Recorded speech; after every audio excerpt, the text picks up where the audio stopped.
वो बिना किसी चेतावनी के आधमका और किसी आग की तरह फैल गया। पर आज भी किसी को पता नहीं कि वो कहां से आया। 2019 में आया नोवेल कोरोना वायरस काफी अलग था क्योंकि वो बड़ी आसानी से हमारे बीच फैल रहा था और बहुत तेजी से भी। वुहान में खोजा गया वो पहला केस था जो पिछले साल चाइना के होबे प्रोविंस की राजधानी में मिला था। वायरस से अब तक 1200 लोगों की मौत और दुनिया भर में 45,000 लोग इससे प्रभावित हुए हैं और ये गिनती तेजी से बढ़ रही है। हर एक व्यक्ति जो इससे संक्रमित हुआ है उसे देख के ऐसा ही लगता है कि इसके पीछे 3 से 4 और लोग संक्रमित हुए होंगे।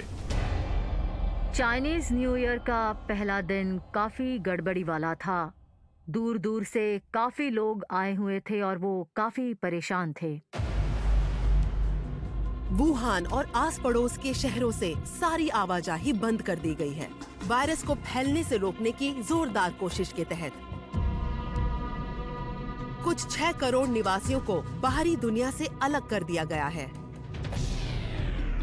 मैं बस रो रही थी क्योंकि मैं बहुत परेशान थी।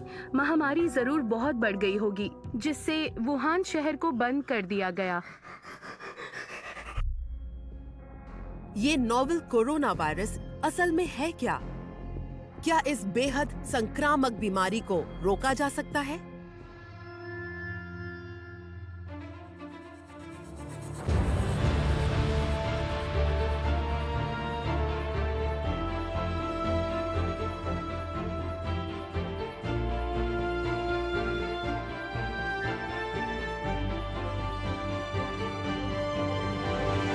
Insight 2019 Novel Coronavirus The Silent Killer। Wuhan पर जैसे डर के बादल छाए थे। वो चाइना के हुबे प्रोविंस की राजधानी है और 1 करोड़ 10 लाख लोगों का घर। कई लोग पूछ रहे थे, क्या वो भी इसका शिकार होंगे? अगर जवाब हाँ है, तो कब? वो अपनों को खोने का ख्याल भी बर्दाश्त नहीं कर पा रहे थे। इस रहस्यमयी और जानलेवा वायरस ने शहर में जैसे हाहाकार मचा दिया था।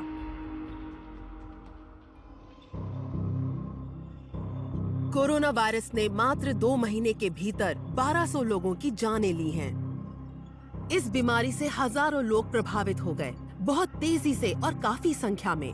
और यही बात इस भयानक महामारी के डर को बढ़ा देती है। 2019 का नोवेल कोरोना वायरस बिल्कुल अलग है।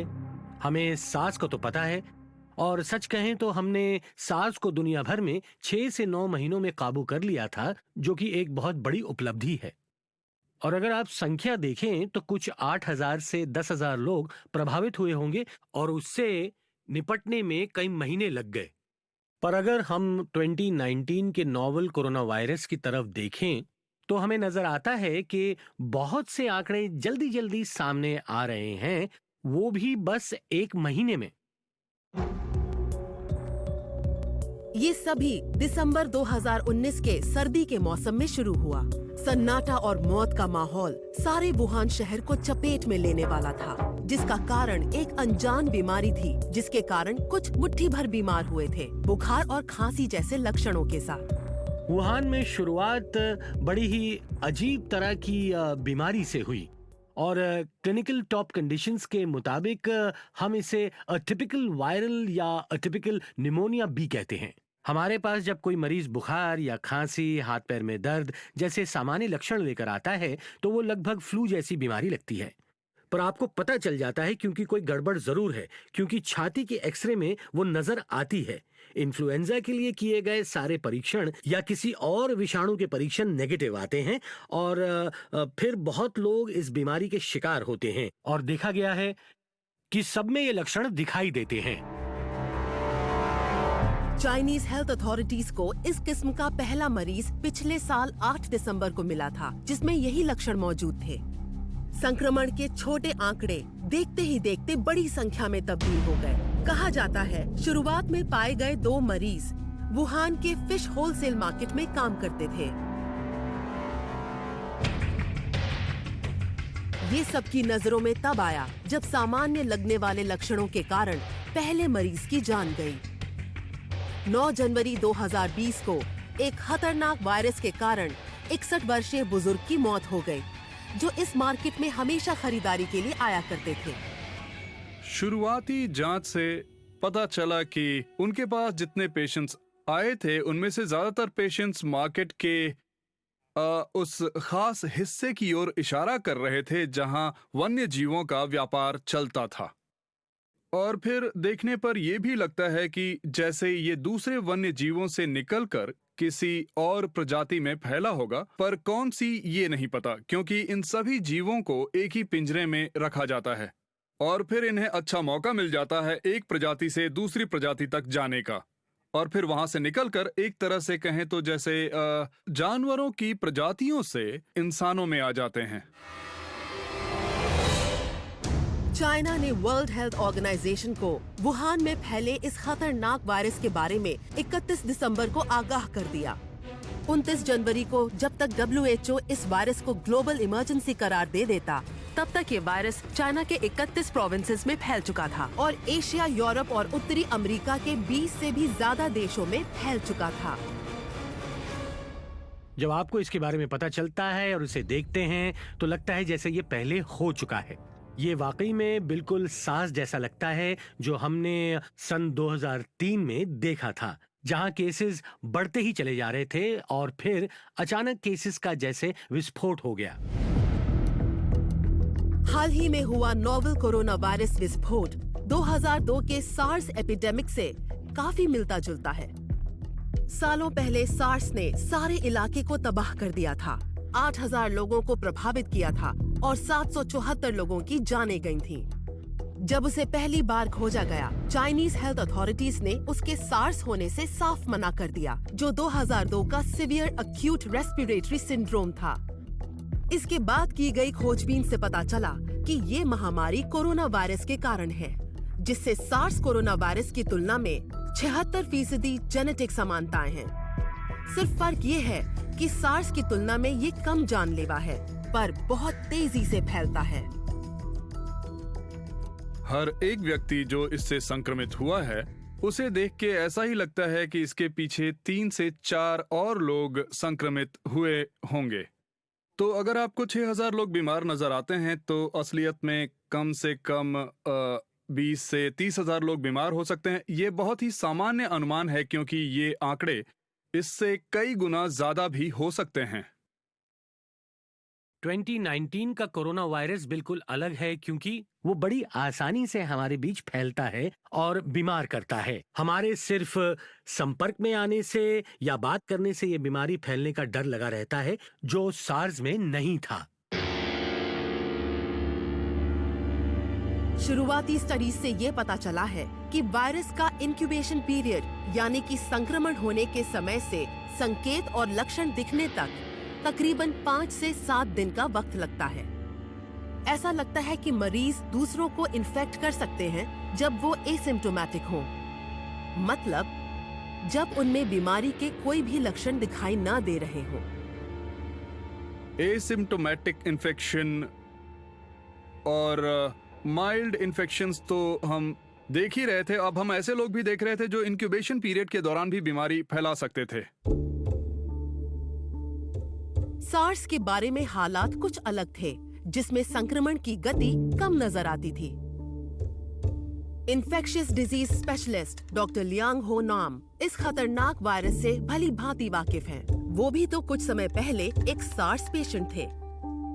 इस वायरस से वो 2003 में बीमार हुए थे, जब वो एक महिला मरीज का इलाज कर रहे थे, जो हांगकांग से हवाई सफर करके सिंगापुर आई थी। सार्स के मरीजों से बीमारी का खतरा शुरुआती 7 दिनों के बाद सबसे ज्यादा होता है। दूसरे शब्दों में कहें तो अगर मैं बीमार हो जाता हूं और मैंने अपने आप पर पहले 7 दिनों में इलाज कर लिया, तो मैं इस बीमारी को फैलने से रोकने में कारगर साबित हो सकता हूं। पर 2019 में आया नोवेल कोरोना वायरस बिल्कुल अलग है। आप इसे सामान्य दिखने वाले लोगों में भी पा सकते हैं, और ये चाइना के मिनिस्टर ऑफ हेल्थ ने मान लिया था कि ये असिम्प्टोमेटिक व्यक्ति, जो व्यक्ति दिखने में सामान्य लगता है, वो भी दूसरों में ये बीमारी फैला सकता है और हमें 7 दिनों तक रुकने की भी आवश्यकता नहीं है। जब वे लक्षण दिखने लगेंगे, बीमारी दिखे इससे पहले से ही फैलने लगती है। इससे वायरस को बड़े पैमाने में फैलने का मौका मिल जाता है और इसी कारण हम लोग वायरस का इतने बड़े पैमाने पे फैलाव देख रहे हैं, जो वाकई बहुत चिंताजनक है। कोरोना वायरस कई प्रकार के प्राणियों की प्रजातियों में पाया जाता है, जैसे कैमल, कैटल, सिविट कैट्स और बैट्स। कभी-कभी वायरस स्ट्रेन्स बदलते हैं और जानवरों से इंसानों में फैलने लगते हैं। ये तरीका 2002 में आए सार्स में देखा गया था। 2012 में मध्य पूर्व के रेस्पिरेटरी सिंड्रोम या मर्स में और अब 2019 में नोवेल कोरोना वायरस में। जैसे सोचा था वैसे ही बीमारी के फैलने का कारण सामने आया। उसके बाद वुहान का सी फूड मार्केट बंद कर दिया गया, जो कानूनी और गैर कानूनी व्यापार और अनोखे वन्य जीवों के सेवन का केंद्र था। पिंजरे कभी बदले नहीं जाते और गंदगी के कारण बीमारी फैलती है। ये खतरनाक वायरस के निर्माण की जगह बन जाती है, जो कि प्राणियों में फैलती है और दूसरे दिन मनुष्यों में, जो इन प्राणियों के ठीक संपर्क में आ जाते हैं। एक दिन सही बदलाव होगा जिससे मनुष्यों में रिसेप्टर सही बैठ जाएगा और इसके कारण एक मनुष्य में बीमारी फैलना शुरू हो जाएगी। पर ऐसा कौन सा प्राणी या कौन सा रिजर्वॉयर था जिसकी वजह से ये बीमारी फैली है? अब ये सब जानने में हमें कुछ और समय लगेगा। हमें सार्स को समझने में भी कुछ वक्त लगा था। अगर मुझे ठीक से याद है तो 10 महीने लगे थे, तो अब ये कुछ समय तक चलता रहेगा। हालात बहुत जल्दी बदल रहे हैं। इस वक्त वायरस ताकतवर होते जा रहे हैं। बीमारों की संख्या और ज्यादा बढ़ने वाली है। इसलिए हमें बस मानसिक तौर पर तैयार रहना होगा, क्योंकि ये सार्स से भी भयानक हो सकता है। सामान्य लोगों की इस पर प्रतिक्रिया क्या है? डॉक्टर्स और नर्सेस इससे कैसे निपट रहे हैं? हमारी नर्सेस ने पूरे दिन कुछ भी खाया पिया नहीं था। मैं चिंता करती रही और जब मेरी आंख खुली और मैंने खबरें देखी कि वुहान को बंद कर दिया गया है, तब मैंने उसी समय अपनी माँ को फोन लगाया। जिस पल मैंने उनसे बात करनी शुरू की, तब से वो बस रो ही रही थी। उन्हें बहुत गहरा सदमा लगा था।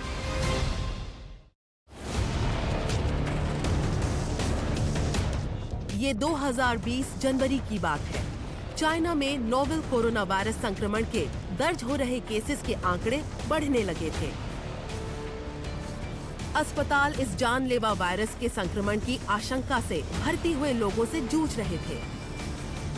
संसाधनों का पूरा उपयोग किया जा रहा था, क्योंकि बुखार और सांस लेने में तकलीफ हो रहे मरीजों की संख्या में लगातार बढ़ोतरी हो रही थी। नर्स होने के नाते हम जिम्मेदारियों से भाग नहीं सकते। उस दिन हमने हमारी शिफ्ट पे कुछ भी खाया पिया नहीं था। पूरा दिन हम मरीजों की देखभाल कर रहे थे। सभी मेडिकल स्टाफ ने हमारी चाइनीज न्यू ईयर की छुट्टियां रद्द कर दी है और हम रोज काम में जुट गए हैं। मैं खुद दिन में 10 से 12 घंटे से भी ज्यादा काम कर रहा हूं, पर हम डॉक्टर्स के लिए ये कोई बड़ी बात नहीं है, क्योंकि हम लंबी शिफ्ट्स में काम करने के आदी हैं। इस समय तक नोवेल कोरोना वायरस के केसेस मुख्य केंद्र से दूर चाइना के मुख्य शहरों तक पहुंच गए थे। उत्तर में बेजिंग और दक्षिण में शेंचन।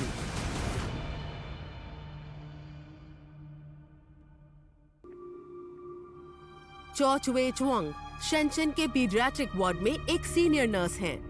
जब उन्हें पहली बार इस महामारी के बारे में चेतावनी मिली, तो उन्होंने जल्दी से अपना नाम इन्फेक्शियस डिजीजेस डिपार्टमेंट में वॉलंटियर बनने के लिए दर्ज कराया।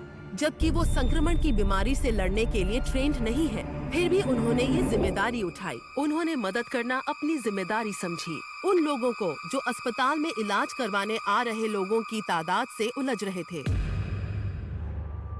क्योंकि उस दिन फीवर क्लिनिक में सिर्फ 3 ही नर्सेस थी, तो उन्हें अस्पताल की बाकी नर्सेस के सहयोग की बहुत ज्यादा जरूरत थी। जब उन्हें इस महामारी की जानकारी मिली, तब चाइनीज न्यू ईयर की छुट्टियां शुरू होने में कुछ ही दिन बचे थे। कई अस्पताल के कर्मचारी छुट्टी पर चले गए थे। इसी कारण मेडिकल स्टाफ कम पड़ रहा था और बस कुछ ही समय में ये गड़बड़ी उभर कर सामने आने लगी, जब हालात बद से बदतर होते जा रहे थे। लुनार न्यू ईयर के पहले दिन माहौल ठीक नहीं था क्योंकि काफी लोग इकट्ठा हुए थे और वे बहुत परेशान थे। उस दिन मेरी ड्यूटी सुबह 8 से दोपहर 4 बजे तक थी। उस दिन लगभग 100 से ज्यादा लोग आए हुए थे। उनमें से सभी को इलाज की जरूरत नहीं थी। 80 पेशेंट्स को डॉक्टर से मिलने की जरूरत थी। पर जब 100 लोग आए थे तब उनमें से कुछ लोग डॉक्टर से क्यों नहीं मिले, क्योंकि उनमें कोई लक्षण नहीं दिखे और उनमें इस बीमारी के कोई सिम्टम्स नहीं थे। पर फिर भी वो आए क्योंकि वो बहुत डरे हुए थे।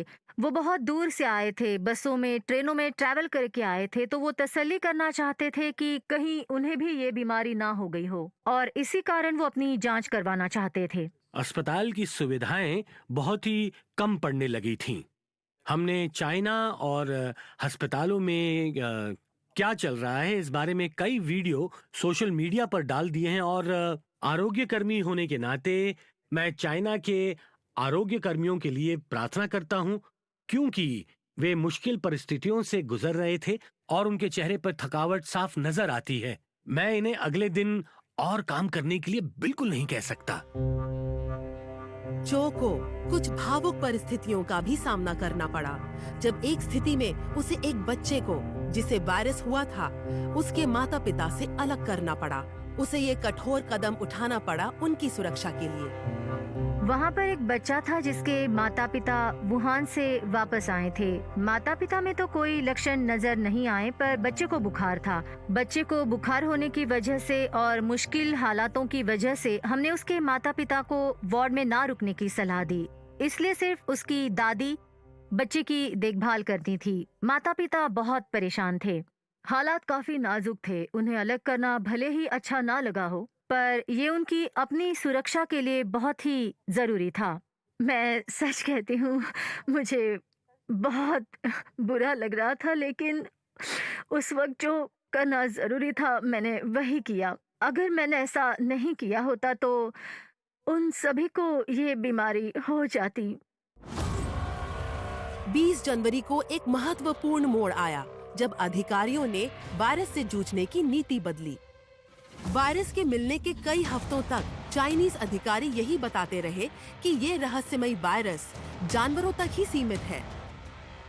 लेकिन उस दिन आखिरकार चाइना के जाने माने और उम्दा एपिडेमियोलॉजिस्ट डॉक्टर चुंग नांगशान ने मानो बम ही गिरा दिया। टीवी पर दिए गए इंटरव्यू में उन्होंने इंसानों से इंसानों में इस जानलेवा वायरस के फैलने के केसेस मिलने का खुलासा किया। इससे चाइना में इस महामारी से जूझने का तरीका ही बदल गया। एक कठोर कार्यवाही के तहत चाइना ने वुहान शहर को, जिसकी आबादी 1 करोड़ 10 लाख है, नजर कैद कर दिया। शहर की तरफ जाने वाले सभी रास्ते सील कर दिए गए और पब्लिक ट्रांसपोर्टेशन बंद कर दिया गया। इसी तरह हुबे प्रोविंस को भी सील कर दिया गया, जिसमें कुछ 6 करोड़ लोग रहते हैं। चाइनीज गवर्नमेंट ने इस इलाके में लोगों का आना जाना पूरी तरह से रोक दिया है। चाइना के अंदर और बाहर के इलाकों में भी आने जाने पर रोक लगा दी गई है ताकि लोगों पर सही नियंत्रण रहे, और उन्होंने चाइनीज न्यू ईयर की छुट्टियां भी बढ़ा दी है। ऐसी परिस्थितियों में जहां महामारी फैली हो, वहां डर और अफवाहों के फैलने से और ज्यादा मुश्किलें बढ़ सकती हैं। इसलिए वक्त रहते जरूरी जानकारी देना सही साबित होता है। मुझे लगता है ये सही कदम था और ये सिर्फ चाइना में ही किया जा सकता है। फिर भी कई वुहान के लोग अपने परिवार के उन लोगों के भविष्य के लिए चिंतित हैं जो शहर में कैद पड़े हैं। 22 साल की लू वुयन इन्हीं में से एक है। वो पिछले 1 साल से बीजिंग में काम कर रही थी और अपने घर वुहान लौटकर चाइनीज न्यू ईयर अपने परिवार के साथ मनाने की राह देख रही थी। पर घर वापसी का ये लंबा इंतजार इस खबर के आने पर टूट सा गया जब इंसान से इंसान में वायरस के फैलने की बात सामने आई। जब उसकी माँ ने फोन करके उसे वुहान आने से मना किया तो उसका दिल टूट गया।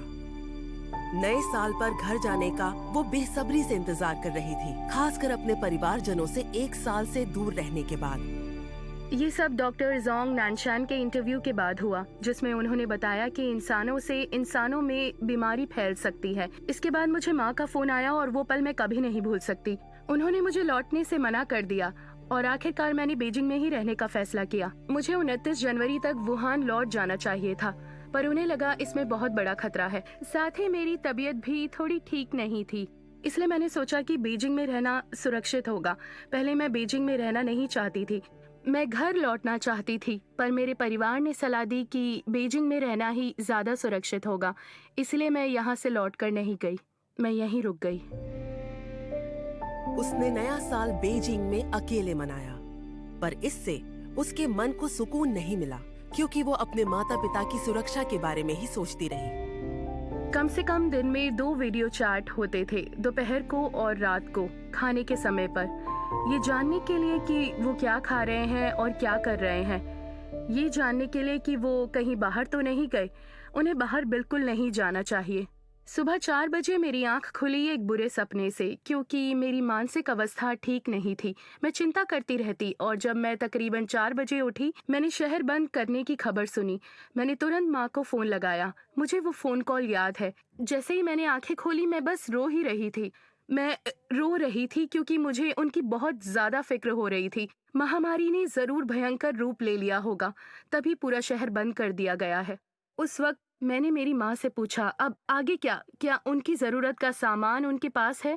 मैंने इंटरनेट पर देखा तो लोग कह रहे थे कि जल्दी से हवाई जहाज से शहर से निकलो।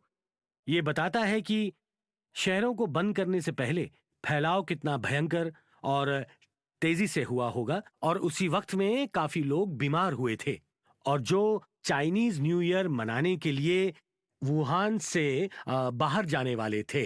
साथ ही साथ इसी बीच फैलाव और भी तेजी से होने लगा, इसलिए चाइनीज गवर्नमेंट ने जो भी किया वो बिल्कुल सही था, और मेरे हिसाब से यही होना चाहिए था। ये बहुत बेरहम और कल्पना से परे लगता है, पर जो किया वही सही था। जब 2002 में सार्स फैल गया था, तब पूरी दुनिया इससे अनजान थी कि ये वायरस कितना जानलेवा है और कितनी तेजी से फैल सकता है। आज 2019 के नोवेल कोरोना वायरस का तेजी से फैलना भी खतरे की घंटी है। वर्ल्ड हेल्थ ऑर्गेनाइजेशन ने वुहान में रहस्यमय वायरस फैल जाने के बारे में 31 दिसंबर 2019 के कुछ ही दिनों बाद चेतावनी दे दी। इसके बाद सभी देशों ने इस वायरस को रोकने के लिए सुरक्षा कड़ी कर दी। सिंगापुर में उदाहरण के तौर पर वुहान से आने वाले यात्रियों पर नजर रखने के लिए एयरपोर्ट्स पर थर्मल स्क्रीनिंग्स लगा दी गई। इस घटना के बाद चाइनीज और फॉरेनर्स जो अभी अभी चाइना घूम के आए थे, उन पर रोक लगा दी गई। आज लगभग हर खंड के देशों ने इसी तरह के कदम उठाते हुए उनकी सीमाएं चाइना से आने वाले यात्रियों के लिए बंद कर दी हैं, क्योंकि चाइना के बाहर भी ये बीमारी तेजी से बढ़ रही थी। नोवेल कोरोना वायरस के 45,000 से भी ज्यादा कंफर्म्ड केसेस लगभग 25 अलग अलग देशों में और प्रदेशों में पाए गए हैं। वैसे तो कई मुश्किलें हैं, पर सबसे बड़ी मुश्किल ये है दुनिया भर में हो रही यात्रा। क्योंकि पता है, अगर आप ये कहेंगे कि लोगों को चाइना से आने ना दिया जाए, तो फिर भी चाइना के बाहर भी इस बीमारी के शिकार हो चुके लोग हैं, और ये लोग अब भी सभी जगह घूम रहे हैं। और इसीलिए खतरा अब भी बना है। जहां बहुत से सामान्य दिखने वाले लोग दुनिया भर में हैं, वहां खतरा दिखाई नहीं देता और उनसे बीमारी की संभावनाएं बनी हुई हैं। अब ये कितना संक्रामक है और फैल सकता है, ये हमें नहीं पता है। सार्स की यादें एशिया के 2 शहरों पर अपना दुख भरा साया छोड़ गई हैं, हांगकांग और सिंगापुर। इन दोनों ने ही मेनलैंड चाइना के बाहर इस बीमारी की सबसे ज्यादा मार झेली है। हांगकांग में 299 जाने गईं और सिंगापुर में 33। पर इस दुख भरे अनुभव ने हम लोगों को ऐसे खतरनाक वायरस से निपटने के लिए और सक्षम बना दिया। हांगकांग वासी कमाल के थे। हांगकांग की नर्स प्रशासकों को पता था कि क्या करना चाहिए। वे हिचकिचाए नहीं, उन्होंने स्कूल्स को बंद किया और हर जगह इमरजेंसी डिक्लेयर कर दी। सिंगापुर में, जहां मुझे ऐसी बीमारियों के बारे में तुरंत पता चल जाता है, हमारे यहाँ हर साल सार्स जैसे वायरस के खिलाफ लड़ने के लिए एनुअल ड्रिल्स होती हैं। हम यहाँ इसकी तैयारी पिछले 16 साल से करते आ रहे हैं और मैं ये कहूँगा कि हम 2019 के नोवेल कोरोना वायरस के लिए तैयार हैं। आप देख सकेंगे कि किताबें और कई सारे प्रोटोकॉल्स लिखे हुए हैं। क्या करें अगर ऐसा हुआ तो, क्या करें अगर आप नहीं हो तो, इलाकों की पहचान कैसी की जाए, लोगों को आराम करने के लिए कहाँ रखा जाए, हमें अतिरिक्त कर्मचारी कहाँ से मिल पाएंगे, स्कूलों का क्या होगा जब वो बंद हो जाएंगे, क्या होगा जब कोई काम नहीं करेगा, काम के लिए ज्यादा लोग कहाँ से आ पाएंगे। इन सारे सवालों के जवाब बीमारी फैलने से पहले ही तैयार रखे हैं। डॉक्टर यू चीजियन यूनियन हॉस्पिटल शेंजन के इन्फेक्शियस डिजीजेस डिपार्टमेंट में चीफ फिजिशियन हैं। जब उन्होंने इस रहस्यमय वायरस के बारे में पहली बार सुना तो वो हैरान हो गए। मेरे सहयोगी और मैं ऑफिस में थे और हमने वी-चैट पर इस बीमारी के बारे में पढ़ा। हमें पहले आश्चर्य हुआ और उस समय मुझे लगा कि ये कोई मामूली सी बीमारी होगी। हमें लगा नहीं था कि ये इस कदर फैल जाएगी। हम वाकई में इस बीमारी को लेकर बहुत हैरान हो गए। तब उन्होंने अस्पताल में इमरजेंसी रिस्पांस टीम बनाई और दूसरे विभागों से सहयोगियों को बतौर वॉलंटियर नियुक्त कर दिया। हाँ, मैं रिस्पांस टीम का सदस्य हूँ। मैं ऑर्गेनाइजर भी हूँ। इस बीमारी से निपटने के लिए सिर्फ छोटे छोटे क्लिनिक्स काफी नहीं रहेंगे जो सिर्फ बुखार का इलाज करते हैं और छोटी मोटी बीमारियों को देखते हैं। हमें बड़े बड़े हॉस्पिटल्स चाहिए। डॉक्टर यू द्वारा एक और इनोवेटिव स्ट्रैटेजी बनाई गई और वो थी टेलीमेडिसिन यूनिट का निर्माण। इसके पीछे कल्पना ये थी कि उन लोगों को महत्वपूर्ण जानकारी देना जो ये समझ नहीं पा रहे थे कि वो बीमार है या नहीं। साथ ही साथ अस्पताल के कर्मचारियों का बोझ भी हल्का हो सकता था। हमने जरूरत को देखते हुए एक ऑनलाइन इंफॉर्मेशन प्लेटफॉर्म शुरू कर दिया है। ऑनलाइन सर्विस के तहत हम हमारे मरीजों की बेहतर देखभाल कर पाएंगे। कल के एक दिन में ही 1600 लोगों ने हमसे बातचीत की। ये नया ऑनलाइन प्लेटफॉर्म मरीजों के लिए बेहतर साबित हो रहा है और इससे लोगों के मन में कोरोना वायरस के बारे में जो भी आशंकाएं हैं उसे दूर करने में मदद मिल रही है। क्योंकि कोरोना वायरस संक्रमण के बाद बहुत सारे मरीज अस्पताल में चले आए थे। उनकी जांच कर रहे डॉक्टरों पर भी खामखा दबाव बहुत बढ़ रहा था। मरीजों की संख्या भी बढ़ती जा रही थी और इसी वजह से डॉक्टर भी काफी प्रेशर में थे। इसी हालत को देखकर हमने जल्द से जल्द इस बीमारी के बारे में जानकारी देने के लिए इस प्लेटफॉर्म का निर्माण किया। क्योंकि ये तरीका सुविधाजनक था, हम इंटरनेट से या अपने मोबाइल फोन से भी जवाब दे सकते थे, जिससे हम हमारे फोन से कभी भी कहीं भी जवाब दे सकते थे, तब भी जब हमारी छुट्टी हो गई हो या हम खाना खाने गए हो। शाम को हम जब 6 बजे काम से निकल जाते हैं तब हम घर पर जाकर भी मोबाइल फोन से सवालों के जवाब दे सकते हैं। सच कहें तो आजकल हम रात को 9 से 10 बजे तक काम कर रहे हैं। ऑफिशियल कंसल्टेशन 10 बजे बंद हो जाता है, पर अगर हम फ्री हैं तो हम 10 बजे के बाद आधी रात तक भी जवाब देते रहते हैं ताकि लोगों को ज्यादा परेशानी का सामना ना करना पड़े। चो चुए चोंग को असिस्टेंट होने पर गर्व है। इस पीडियाट्रिक नर्स ने वॉलंटियर बन के इमरजेंसी ट्रेनिंग ली ताकि वो उन मरीजों की देखभाल कर सके जो इस न्यूमोनिया जैसे वायरस से पीड़ित हैं।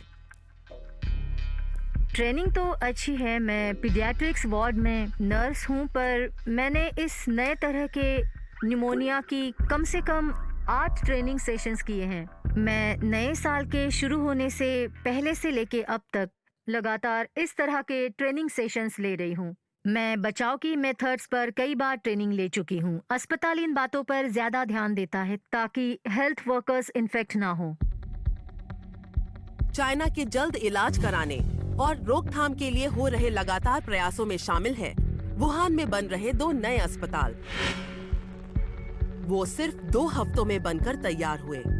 अधिकारियों ने हजारों कंस्ट्रक्शन वर्कर्स को चाइनीज न्यू ईयर की छुट्टी पर से वापस बुला लिया। तनख्वाह दुगनी और तिगनी कर दी गई और वो बिना घड़ी देखे 2 अस्पताल बनाने का काम करने लगे, जिसमें 2500 बेड की व्यवस्था थी। फिर भी कई चुनौतियां थीं।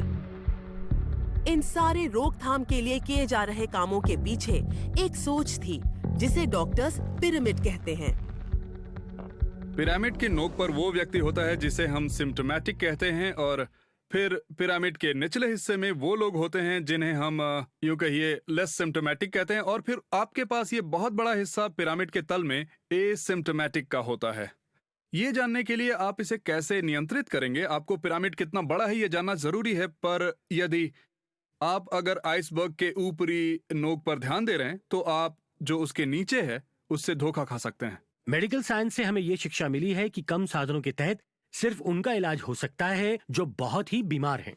जो बहुत ही बीमार हैं और अस्पतालों में भर्ती हो गए हैं वो असल में पिरामिड के नोक पर हैं, और हम फिलहाल यही 10-20% पेशेंट्स को देख रहे हैं, और बाकी के 80% को हम देख भी नहीं रहे, इलाज नहीं कर रहे, हम उन्हें अलग नहीं रख रहे, उल्टा हम उन्हें वापस भीड़ में भेज रहे हैं जहां वो औरों को फिर से संक्रमित कर सकते हैं, जो बहुत ही चिंताजनक है। जो हम देख नहीं पा रहे हैं ऐसा पिरामिड का एक बड़ा हिस्सा हो सकता है जो आसानी से दिख रहे हिस्से से 40 गुना बड़ा हो सकता है। ये सभी वायरस फैलाने वाली चलती फिरती दुकान है। वर्ल्ड हेल्थ ऑर्गेनाइजेशन के नोवेल कोरोना वायरस को ग्लोबल इमरजेंसी मान लेने के बाद देश के अंदर तेजी से प्रतिक्रियाएं आने लगीं। वुहान आने और जाने वाली सभी उड़ानें और बड़ा हुबे इलाका बंद कर दिया गया, और लोगों को भी चाइना में जरूरत न होने पर यात्रा न करने की सलाह दी गई। Indonesia, Philippines, Japan, south Korea, New Zealand, France, Turkey और यूएस जैसे देशों में अपने अपने नागरिकों को वुहान से वापस लाने की होड़ मच गई, क्योंकि चाइना इस बीमारी को काबू में लाने के लिए संघर्ष करता नजर आ रहा था। क्या चाइना को इस बीमारी के लिए दोषी ठहराना सही होगा? 2003 के सार्स महामारी के दौरान भी सरकारों को 4 महीने लग गए दुनिया को इस संकट के भयानक रूप के बारे में बताने के लिए। बाद में उन पर जानकारी रोकने और छिपाने के आरोप भी लगे। अभी आए संक्रमण में भी सरकारों को ये जानकारी देने में लगभग 1 महीना लगा, जबकि पहला केस 8 दिसंबर 2019 में ही दर्ज हुआ था। 12 जनवरी तक चाइनीज साइंटिस्ट्स ने इस वायरस को नोवेल कोरोना वायरस का नाम दे दिया था, जो सार्स जैसा लगता है। तब से सरकार की तरफ से इसके नियंत्रण और इसे फैलने से रोकने के उपाय किए जा रहे हैं। चाइनीज सरकार ने अंदरूनी आवाजाही पर रोक लगा दी। चाइना के अंदर और बाहर जाना बिल्कुल नामुमकिन है, और इस वजह से लोगों की भीड़ पर काबू पा लिया गया है, जिससे कम से कम बीमारी फैलेगी नहीं। और साथ ही साथ चाइनीज सरकार ने न्यू ईयर की छुट्टियों का समय भी बढ़ा दिया है, और इन सब चीजों की वजह से थोड़ी सी आशाएं बढ़ गई हैं। कुछ अच्छी घटनाएं हैं जहां चाइनीज गवर्नमेंट ने कुछ ठोस उपाय निकाले हैं। मुझे लगता है हमें समस्या की जड़ तक जाना होगा। जो भी उभर रही है या जो बीमारी फैल रही है, इसकी परिस्थिति को समझना होगा, और किस हालात में ये वायरस इंसानों से आगे निकल गया ये भी समझना होगा। आखिर हमसे कहां गलती हो गई? हम वन्य जीवन और मानवीय समुदाय को साथ लाने की घटना क्यों घटने दे रहे हैं? हमें इससे बचना चाहिए। और जिस तेजी से नोवेल कोरोना वायरस फैल रहा है, वैसे वैसे डर बढ़ रहा है कि जानलेवा पैथोजेंस या वायरसेस बदलेंगे और फैलेंगे, और ज्यादा जाने लेने के लिए।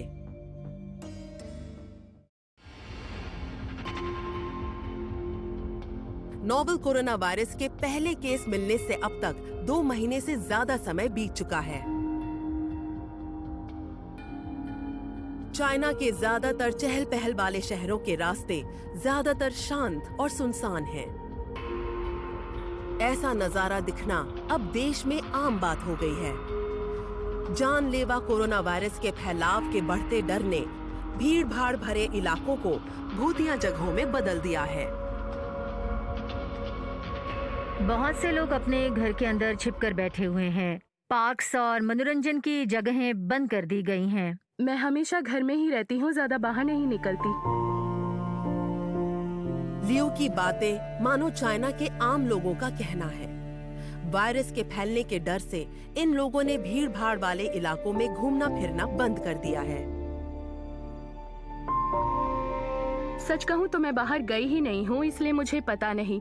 पर मैं एक बात बताना चाहूँगी कि जब मैंने अपनी माँ को फोन लगाया था तो उन्होंने कहा था कि वुहान की भाषा का प्रयोग बीजिंग में ना करें। जब भी मुझे फोन करो तो वुहान की भाषा में बात मत करना, हो सकता है वहाँ से गुजरने वाले लोग तुम्हारा मजाक उड़ाएं। वो काफी परेशान है उसके दोस्त और माता पिता की परिस्थिति देखकर। सभी जगहों से आश्वस्त कर दिए जाने के बावजूद उन्हें ये बात पता है कि वो सिर्फ इतना ही कर सकते हैं जिससे इस बर्बाद कर देने वाले वायरस से अपने आप को बचाया जा सके। मुझे लगता है वो काफी परेशान है, पर माता पिता होने की वजह से वो इस बात को मुझसे जाहिर नहीं कर रहे।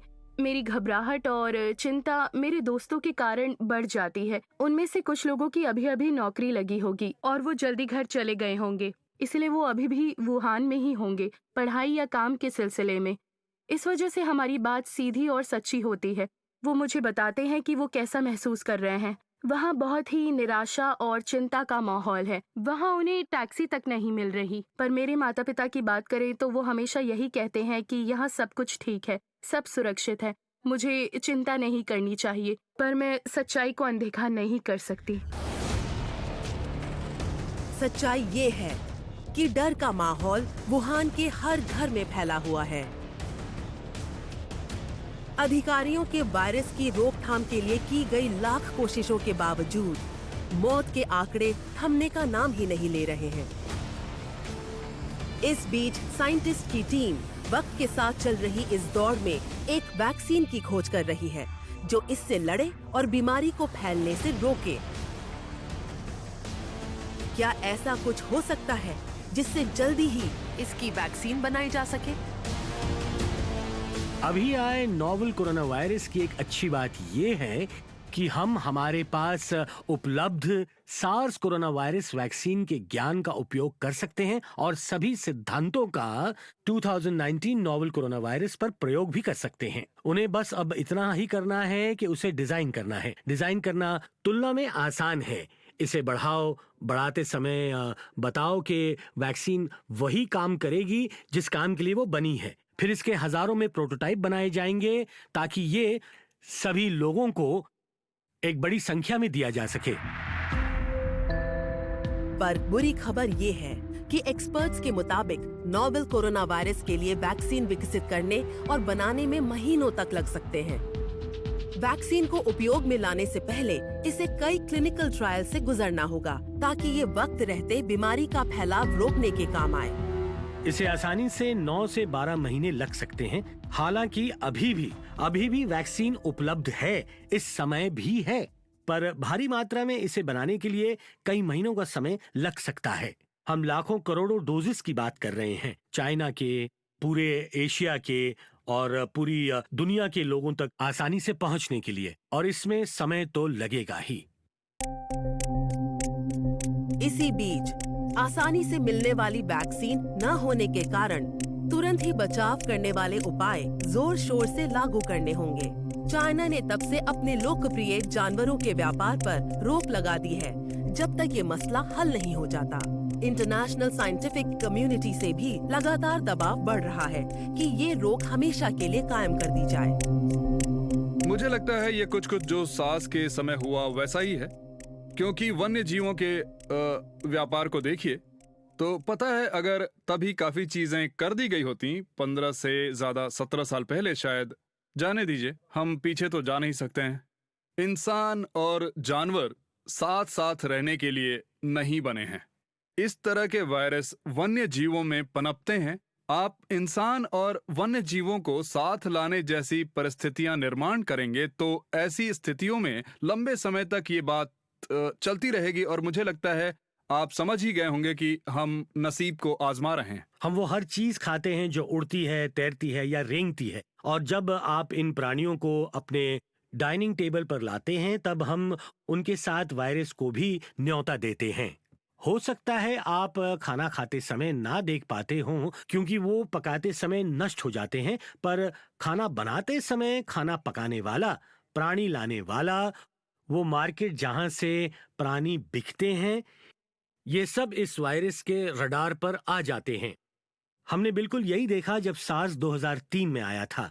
2003 में उन्हें पता चला था कि प्राणी रखने वालों में सार्स का फैलाव हो गया था। असली सार्स आने से पहले ही ये एक तरह से जन्म ले चुका था, जैसे उन्होंने सार्स के लिए रोग प्रतिकार शक्ति बना ली हो। और इसे रोकने का एक उपाय ये है जो चाइना की सरकार ने कर दिया है, वो है वन्य जीवों को खाने में शामिल ना करना। शायद हमें हमारे खानपान के बारे में फिर से सोचने की जरूरत है।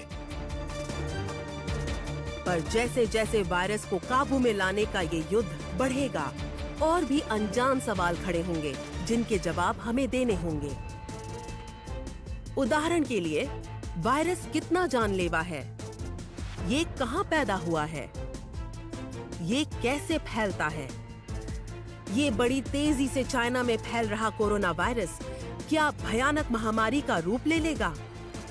वास्तविकता ये है कि अब तक इस वायरस ने 1200 से भी ज्यादा लोगों की जानें ली हैं। मौत के आंकड़े सार्स को भी पार कर गए हैं। मरने वालों की संख्या और बहुत ही कम समय में पुष्टि किए गए केसेस, इन दोनों ही मामलों में। पर अब भी उम्मीद कायम है कि बुरा वक्त गुजर जाएगा। सवाल सिर्फ ये है कि ये कैसे और कब तक होगा। नोवेल कोरोना वायरस से चल रहे इस युद्ध में जो आमने सामने लड़ रहे हैं, इन्हें बीमारी का खतरा पहले के मुकाबले कई गुना ज्यादा है, क्योंकि बीमार लोगों की संख्या भी ज्यादा है। फिर भी चो जैसी नर्स को यकीन है कि चाइना बाजी पलट देगा और इस युद्ध में इसकी जीत होगी, आज नहीं तो कल। मुझे यकीन है क्योंकि रोकथाम के पूरे इंतजाम कर दिए गए हैं। फिलहाल हर कोई पब्लिक प्लेस पर जाते वक्त मास्क पहन रहा है, जिसमें अंडरग्राउंड, पब्लिक ट्रांसपोर्ट, सुपरमार्केट्स और कम्युनिटीज शामिल हैं। ये वायरस के फैलने को रोक देता है। मुझे लगता है कि ये काफ़ी है और काफ़ी लोग घर पर भी बैठे हैं, अपने आप को अलग रखे हुए हैं। कई पब्लिक प्लेसेस, पार्क्स और मनोरंजन की जगहें बंद हैं। इस नज़रिए से देखा जाए तो मुझे काफ़ी यकीन है। वुहान का स्थानिक नागरिक होने के नाते हमने काफी अच्छा प्रदर्शन किया और शहर को बंद करने में भी कोई कमी नहीं रखी। बाकी शहरों में, जैसे मैं जानती हूँ कि हेनन में, वो महामारी को काबू में लाने में कामयाब हो गए हैं। इसलिए मुझे लगता है कि सरकार ने रोकथाम के अच्छे उपाय किए हैं। मुझे पूरा भरोसा है और यकीन है कि ये लड़ाई हम हर हाल में जीत कर रहेंगे। आगे चलकर जब हालात ठीक हो जाएंगे, तब काफी विचार करना होगा। ऐसा लगता है कि जब तक इंसान जानवरों के करीब आते रहेंगे, तब तक भविष्य में ऐसी बीमारी के फैलने के आसार बनते रहेंगे। पिछले दिसंबर में जब से चाइना में इस वायरस ने हड़कंप मचा दिया है, किसी को ये पता नहीं कि ये दौर कब गुजरेगा और हालात काबू में कब आएंगे। हम बस प्रार्थना कर सकते हैं कि ये सब जल्द खत्म हो जाए। अगर हालात में सुधार आया तो केसेस की संख्या गिरनी शुरू हो जाएगी, पर मैंने ये देखा नहीं है। इस बारे में तभी बात कर सकते हैं जब ये होना शुरू हो जाएगा। फिलहाल हम अब भी केसेस आते हुए देख रहे हैं और साथ ही मौतें भी। पता है ये केसेस भी ज्यादा हैं, इसलिए जब तक ये आंकड़े गिर नहीं जाते हम बता नहीं सकते कि इस इलाके का क्या हाल होगा। ये सब कुछ समय तक चलता रहेगा। हम गिरेंगे, उठेंगे, फिर से चल पड़ेंगे और इस दरमियान हमारे कुछ योद्धा, रिश्तेदार और करीबी लोगों को खो देंगे। पर दुनिया और भी ताकतवर बनकर खड़ी होगी, दुनिया और भी बेहतर बनेगी। हम उन लोगों को याद करेंगे जो ये लड़ाई हार गए, और उनकी याद में हम ये परिस्थितियां फिर से दोहराने नहीं देंगे।